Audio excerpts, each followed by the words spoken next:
Pada video kali ini saya akan menjelaskan panduan dasar untuk SEO langsung dari Google. Jadi di ebook ini akan dibahas secara garis besarnya apa saja yang bisa kita lakukan untuk memaksimalkan ranking website milik kita. Ya, ini adalah panduan dasar. Jadi tips-tips yang saya akan jelaskan berikut ini harus kalian implementasikan di website kalian masing-masing agar website kalian memenuhi standar dari Search Engine Ranking Factor. Apa saja di sini saya sudah simpulkan. Nah, yang pertama saya akan bahas adalah mengenai meta tag. Ya, di pembahasan sebelumnya saya sudah jelaskan fungsi dari meta tag itu seperti apa. Saya ulangi, jadi meta tag itu merupakan sebuah tag HTML yang berfungsi untuk memberikan informasi terhadap mesin pencari. Ya, karena mesin pencari untuk mengetahui website kita membahas tentang sebuah topik tertentu, itu salah satunya dilihat dari keyword yang kita sisipkan di meta tag. Meta tag itu banyak sekali, ya. Kalian sudah pernah melihat website yang metatag.org ya di pembahasan sebelumnya. Di sini saya sudah memberitahukan bahwa di website metatag.org ini banyak sekali dibahas mengenai penjelasan meta tag yang ada.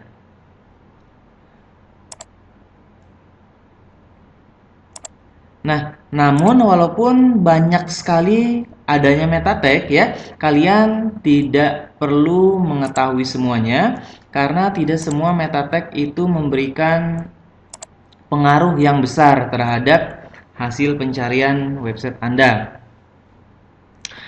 Yang memberikan pengaruh besar ya terhadap SEO, di sini ada 3 meta tag yang paling utama ya, yaitu HTML, tag title, yang kedua meta name description, dan yang ketiga meta name keyword. Jadi ada 3 meta tag HTML yang sangat besar pengaruhnya terhadap website kalian.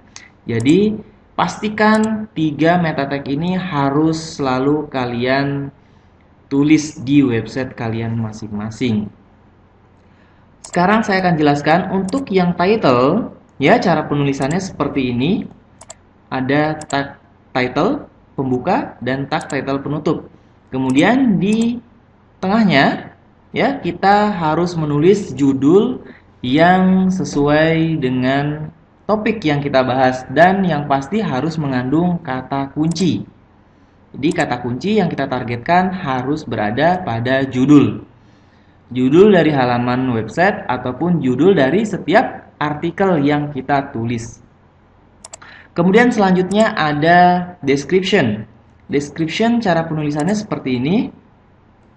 Nanti pada bagian description itu kalian tulis berupa penjelasan, bisa dalam bentuk 2 kalimat ya. Namun harus dipastikan juga pada description itu mengandung kata kunci yang kita targetkan. Dan satu lagi ada yang namanya keyword. Meta keyword ini kalian bisa tulis dengan cara penulisan seperti ini, mirip dengan meta description.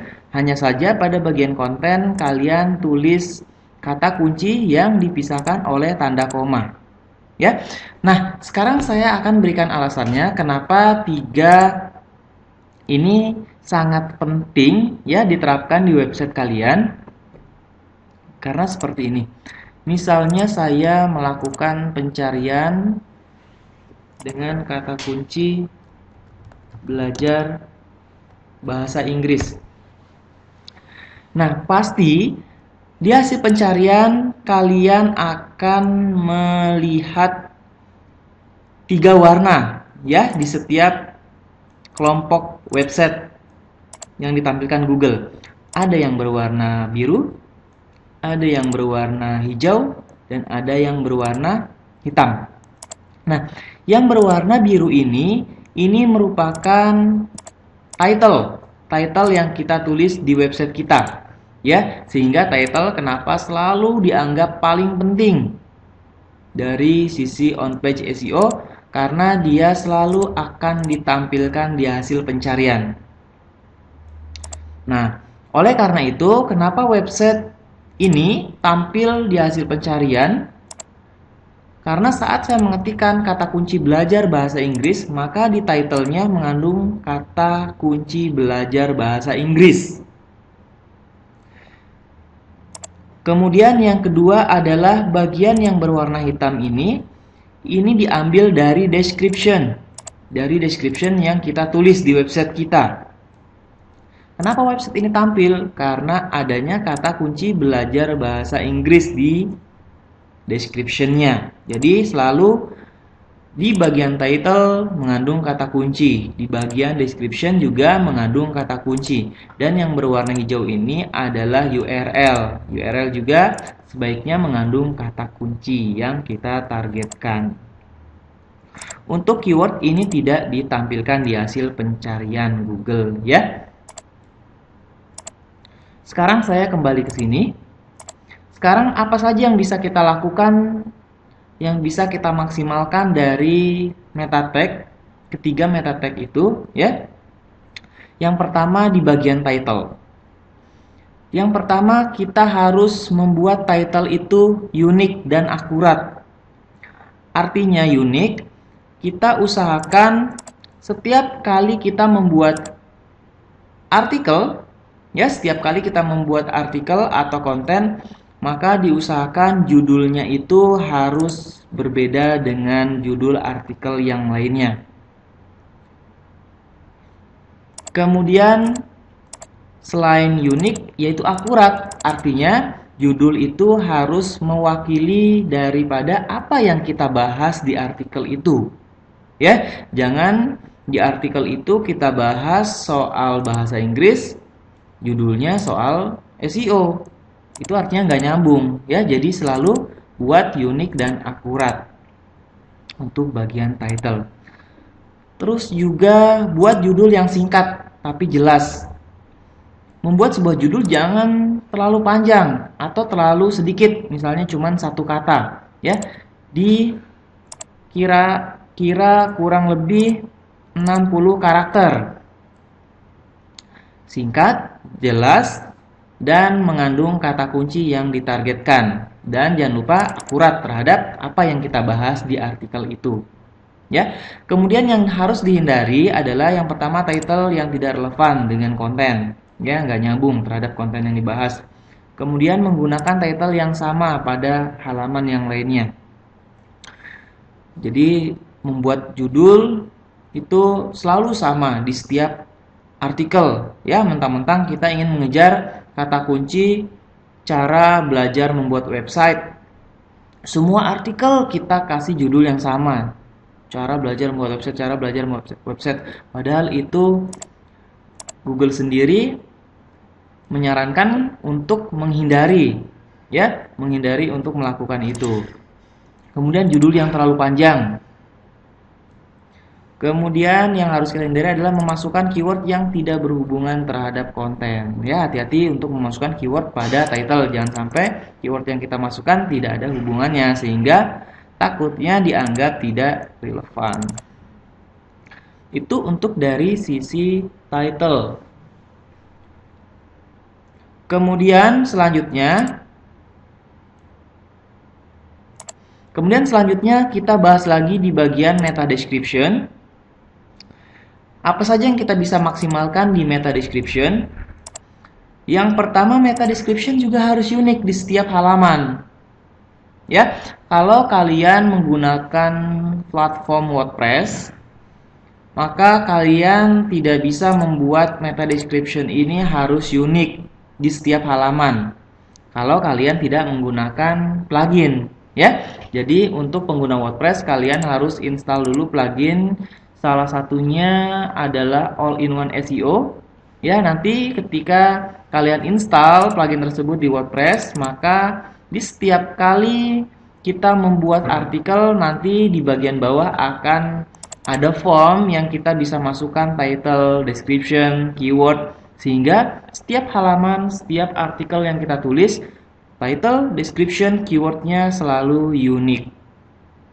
Kemudian buat meta description maksimal 160 karakter ya, kurang lebih. Jadi jangan juga terlalu panjang. Nah, yang harus dihindari antara lain meta description tidak ada hubungannya dengan konten. Jadi nggak relevan. Kemudian meta description yang hanya mengandung satu kata kunci. Diusahakan meta description itu kan ada kurang lebih 160 karakter ya. Jadi diusahakan ada perulangan kata kunci di sana. Jangan hanya mengandung satu kata kunci saja. Ya, di sini saya contohkan. Ya, ini misalnya kata kunci yang diulang 2 kali itu seperti ini ya. Di bagian description, di sini ada belajar bahasa Inggris, kemudian di sini juga ada kata belajar bahasa Inggris diulang 2 kali ya. Kemudian menyalin semua isi konten ke dalam meta description. Semua isi konten kita masukkan ke dalam meta description, itu salah juga ya. Satu lagi, menggunakan meta description yang sama pada halaman yang lainnya. Ya, makanya harus dibuat unik di setiap halaman. Jadi unik itu bukan hanya title, tapi juga description dan juga keyword. Ya, untuk keyword itu saya tidak tulis di sini ya, tapi saya jelaskan lagi. Untuk keyword itu sangat simpel sekali ya. Intinya keyword itu dibuat tidak ada patokan khusus seperti description disarankan 160 karakter, kemudian juga ini 60 karakter. Kalau keyword kalian bisa masukkan kira-kira ada 5 keyword atau 6 keyword ya yang dipisahkan oleh tanda koma. Baik, untuk pengenalan meta tag saya sampai di sini dulu. Nanti saya akan lanjutkan ke pembahasan berikutnya mengenai struktur URL yang bagus seperti apa, kemudian juga dari sisi mengoptimalkan konten seperti apa, dan faktor-faktor lainnya yang saya akan bahas lebih detail lagi di materi selanjutnya. Oke, sampai di sini dan sampai jumpa di materi berikutnya.